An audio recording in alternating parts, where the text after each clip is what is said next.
त्यांचं कुटुंब संभ्रमात लोकांना टाकतं, त्यांनाच काही गोष्टी क्लिअर करायच्या नाही. आता एक निवडणूक झाली, एकाला प्रस्थापित केलं, आता दुसऱ्याला प्रस्थापित करण्यासाठी हा प्रयत्न आहे त्यांचा. ते म्हणजे काय माहिती आहे काय, आपल्याकडे एक तो प्राणी असतो सरपडणारा, तो कलर बदलणारा, तशा पद्धतीतला विषय आहे तो.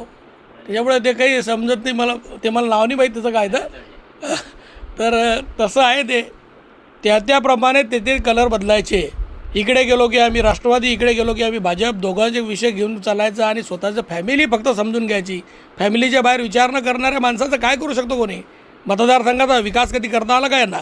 मतदारसंघाने कधी पाहिलेला नाही. आता हे इथे फिरतात, इथे फिरतात, इथे फिरता, काय काय बोलता, काय दाखवता.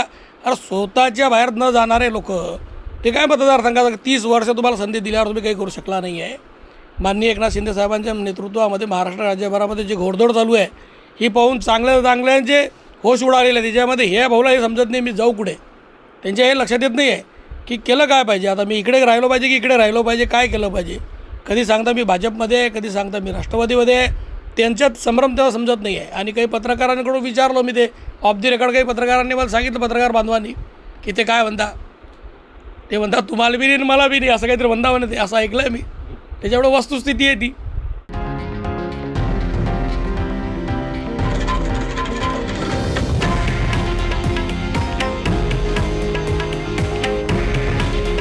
हे आहे देशातील नंबर 1 न्यूज नेटवर्क आणि आपण पाहत आहात TV9 मराठी.